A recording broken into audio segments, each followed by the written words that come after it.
আমার ভাসুর মানে আমার স্বামীর বড় ভাই আমার স্বামীকে কৌশলে বিদেশ পাঠিয়ে দেয়। আর আমার স্বামী তার বড় ভাইয়ের কথা কিছুতেই অমান্য করেনি, তাই সে বিদেশ চলে গেল। তারপর বাড়িতে আমি আর ভাসুর থাকি। একদিন রাতে ভাসুর বলল, আমার পায়ে খুব ব্যথা করছে, আমায় একটু মেসেজ করে দিবে। ভাসুরের এটা ছিল মিথ্যা অভিনয়। আমি ভাসুরের চিৎকার শুনে আমি তার পায়ে মেসেজ করতে গেলাম। তারপর ভাসুর দরজা লক করে দিল। তারপর আমার সাথে যা ঘটেছিল তা শুনলে তোমাদের মাথা গরম হয়ে যাবে। তাহলে গল্পটা বলি। আমি ঢাকায় স্বামী, শাশুড়ি, ভাসুরের সাথে থাকি। আমার স্বামী আর ভাসুর ব্যবসা করে। শাশুড়ি প্রায় অস্ট্রেলিয়ায় থাকতে যান ওনার বড় মেয়ের কাছে। এখন মূল সমস্যাটা বলি।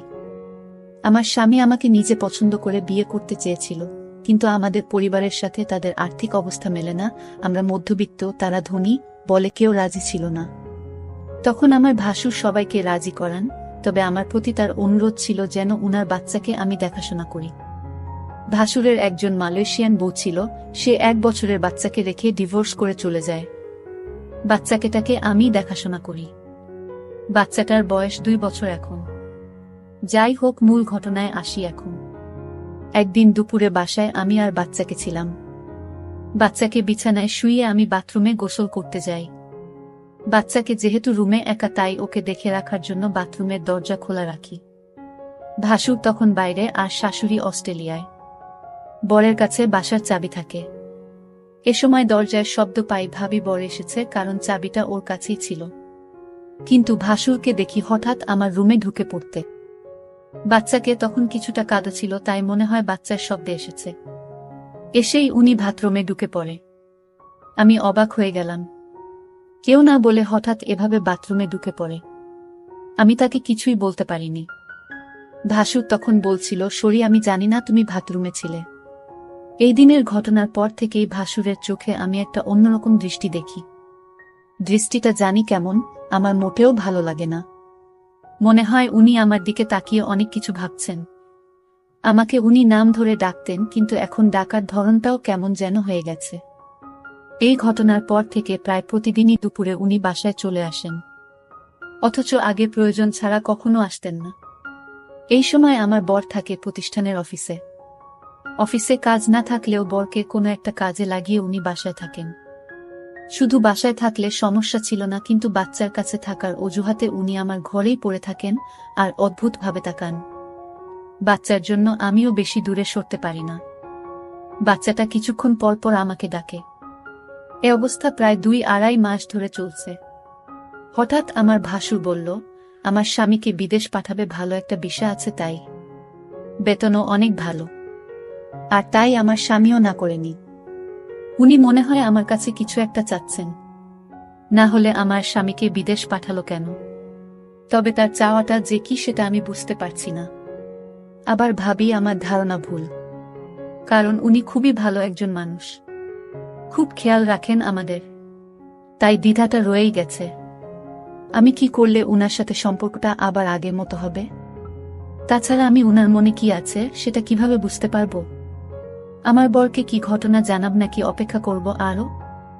আমি ভাবলাম না, বরকে এখন কিছু জানানোর দরকার নেই। আমি আরো কনফার্ম হয়ে তারপর জানানো উচিত আমি মনে করি। বাসুর আমার দিকে অন্যরকম দৃষ্টিতে চেয়ে থাকত। আমি মাঝে মাঝে বলেই উঠতাম, আপনি এভাবে কি দেখেন আমার দিকে তাকিয়ে? তখন উনি বলতো, আসলে কি বলবো, আমি খুব কষ্টে আছি। আমার কষ্টটা যদি তোমার কাছে বলি তুমি হয়তো কি মনে করো তা আমি জানি না। তবে তুমি আমার বাচ্চাটাকে নিজের মনে করে লালন পালন করছো, এতে আমি অনেক খুশি। সত্যিকার অর্থে তুমি একজন ভালো ঘরের মেয়ে। কারণ এখনকার যুগের মেয়েরা তার নিজের সন্তানের প্রতি এতটা কেয়ার করে না, যতটা তুমি আমার বাচ্চাটাকে করছো। আমি তোমার এই ঋণ কোনোদিন শোধ করতে পারবো না। আমার বাচ্চাটা, মায়ের অভাবটা তুমি পূরণ করছো, এর চেয়ে বেশি কি হতে পারে? আসলে বিদেশি মেয়েরা তার সন্তানের প্রতি ভালোবাসা কম থাকে, তবে সবাই সমান না। বাঙালি নারীরা তার সন্তানের দিকে তাকিয়ে সারাটা জীবন কাটিয়ে দিতে পারে। বাঙালি নারীর কোনো তুলনা হয় না। তবে আমার ছোট ভাইয়ের বউ করে তোমাকে আনতে পেরে আমি নিজেকে ধন্য মনে করছি। আমার ভাসুর আমার এইসব প্রশংসা করছিল। আমি তার প্রশংসা শুনে অনেকটা চমকে গেলাম। বাবারে এত প্রশংসা। যাই হোক, ভাসুরকে একদিন দেখলাম খাওয়া দাওয়া ছেড়ে মনমরা হয়ে ঘরে শুয়ে আছে। এই বাড়িতে ভাসুরকে আমি দেখাশোনা ছাড়া আর কেউ নাই। দেখলাম ভাসুর আজ সারাদিন কিছু খায়নি। আমি ভাসুরকে বললাম, আপনার কি শরীর খারাপ? ভাসুর বলল, আমার মাথায় প্রচন্ড ব্যথা করছে সকাল থেকে, কি করব বুঝতেছি না। আমি ভাসুরকে বললাম, আমি কি মাথায় একটু মেসেজ করে দিব? মেসেজ করে দিলে হয়তো ব্যথাটা কিছুটা কমে যাবে। ভাসুর আমার মেসেজের কথা শুনে অনেকটা খুশি হলো। সে চেয়েছিল তার মাথায় মেসেজ করে দিই। আমি ভাসুরের মাথায় মেসেজ করছিলাম, এমন সময় সে বলল, দেখো তুমি মেসেজ শুরু করতেই আমার ব্যথাটা অনেকটা কমে গেছে। তোমার হাতে কি জাদু আছে নাকি? আমি তার কথা শুনে কিছুটা অবাক হলাম। আমি বললাম, মেসেজ করে দিলে এমনই ব্যথা কমে যায়। এখানে হাতের জাদু বলতে কিছু নেই। মেসেজ করলে ব্যথা কমে যাবে, এটাই স্বাভাবিক। ঠিক আছে, তোমাকে অনেক ধন্যবাদ মেসেজ করে দেওয়ার জন্য। আমার মাথা ব্যথা কমে গেছে। কিন্তু ভাসুরের মাথা ব্যথা ছিল না। মাথা ব্যথার অভিনয় করেছিল আমার সাথে। আমি এটা বুঝতে পারি আমি যখন তার রুম থেকে বের হই। তখন সে একা একা বলছিল, আমি ধীরে ধীরে আমার প্রতি ভালো মন মানসিকতা তৈরি করছি। সেটা আমি বুঝতে পারলাম। ভাসুর কেন আমার সাথে এমন মিথ্যা নাটক করছিল, তার উদ্দেশ্যটা কি ছিল তা আমার জানা খুব জরুরি ছিল। আমি বাড়িতে আছি, ভাসুরের সন্তান আর আমার ভাসুর। এরপর দিন আবার সেই অভিনয় শুরু করলো। সে আস্তে করে চিৎকার করছে আর বলতে লাগলো, আমার মাথাটা ব্যথা করছে, এখন কি করব?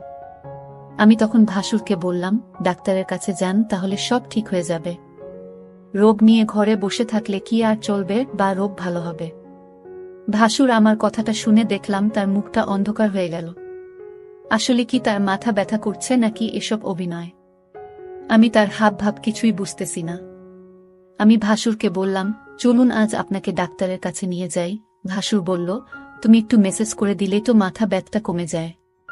তাহলে শুধু শুধু কষ্ট করে কেন ডাক্তারের কাছে যাওয়া লাগবে কেন? আমি ভাসুরের কথাটা শুনে কিছুটা অবাক হলাম। সে চায় আমি তার মাথায় মেসেজ করে দেই। আসলে সে কি চায় সেটা আমার জানতে হবে। ভাসুরের এমন অভিনয় আমার কাছে ভালো মনে হচ্ছে না। এর মধ্যে আমার বর আমার কাছে ফোন করলো, আমাকে জিজ্ঞেস করলো, কেমন আছো সালমা? আমি বলেছিলাম, তুমি খুব শীঘ্রই বাড়িতে আসলে অনেক ভালো হতো।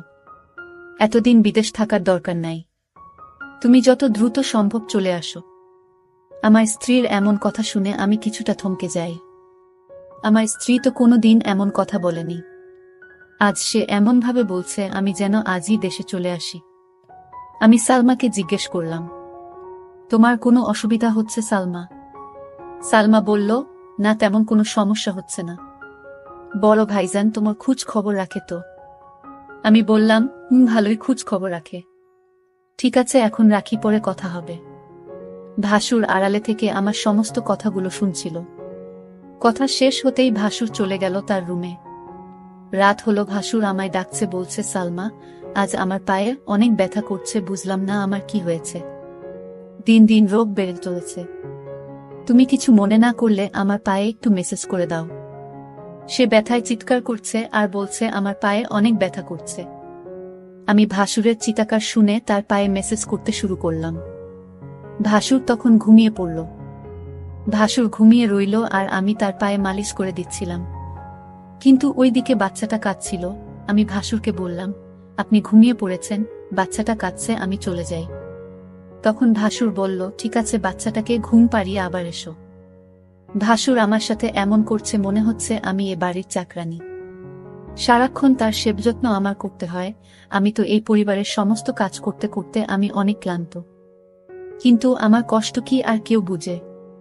পরের দিন আমি বলেছিলাম ভাসুরকে, আপনার মাথায় ব্যথা, পায়ে ব্যথা, আজ চলুন আপনার চিকিৎসা করাবো। আজ আমি আপনাকে ডাক্তারের কাছে নিয়ে যাব। আপনি না যেতে চাইলে আপনাকে জোর করে নিয়ে যাব। ভাসুর মনে হচ্ছে গলা শুকিয়ে গেল। কারণ ডাক্তারের কাছে গেলে হয়তো সত্যটা পাশ হয়ে যাবে, তার কোনো রোগ ধরা পড়বে না। তখন হয়তো আমার চোখে সে দোষী হয়ে যাবে। এটা ভেবেই ভাসুর ডাক্তারের কাছে যেতে চাইতো না। আমি সেটা ভালো করে বুঝতে পারতাম। আর তাই ভাসুরকে আজ আমি বললাম, আপনি যদি আজ ডাক্তারের কাছে না যান তাহলে আপনি এই বাড়িতে একা একা থাকতে হবে।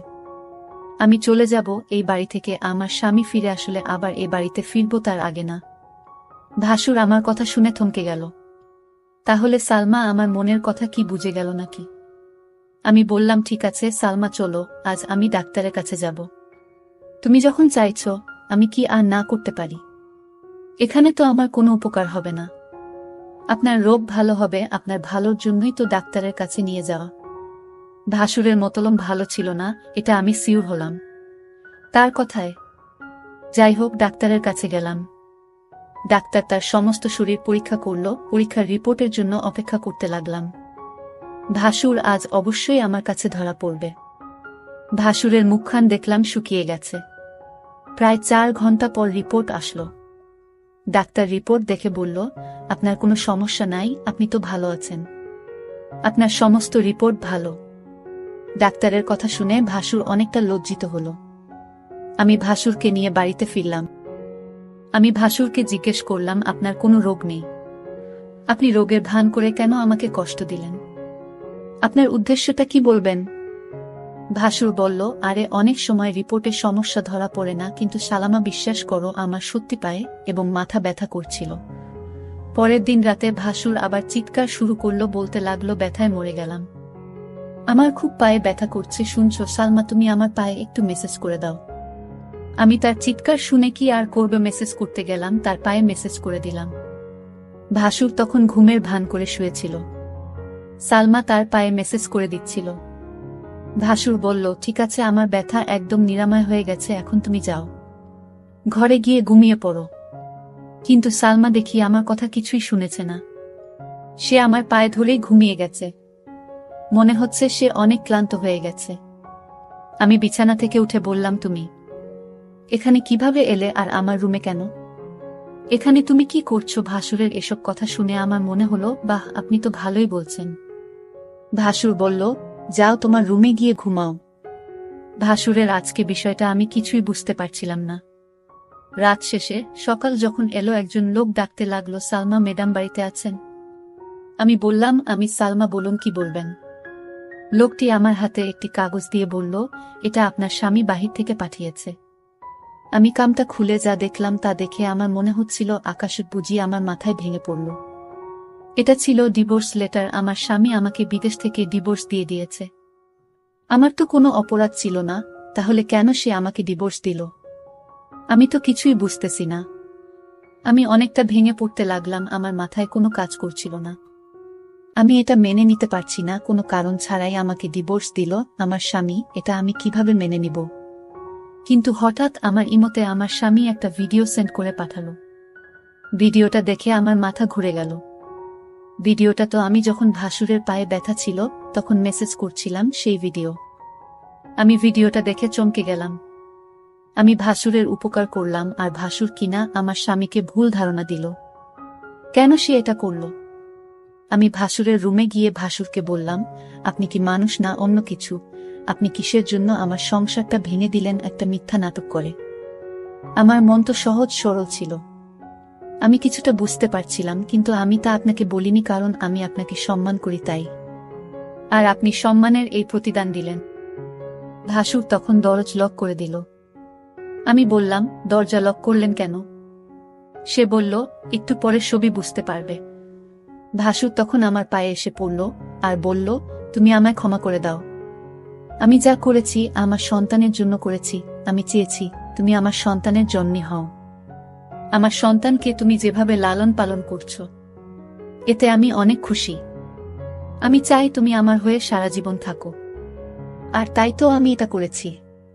নিজের সন্তানের জন্য সকল বাবা মা সবকিছু করতে পারে। আমাকে তুমি ক্ষমা করে দিও। তারপর আমার কিছু করার ছিল না। আমি ভাসুরের সন্তানের দিকে তাকিয়ে তার কথা মেনে নিলাম। কিন্তু ওই দিকে আমার স্বামী একটা বিদেশি মেয়েকে বিয়ে করে বাড়িতে নিয়ে আসলো। বন্ধুরা, আজকের গল্পটি কেমন লাগলো তা অবশ্যই কমেন্ট করে জানাবেন। ধন্যবাদ।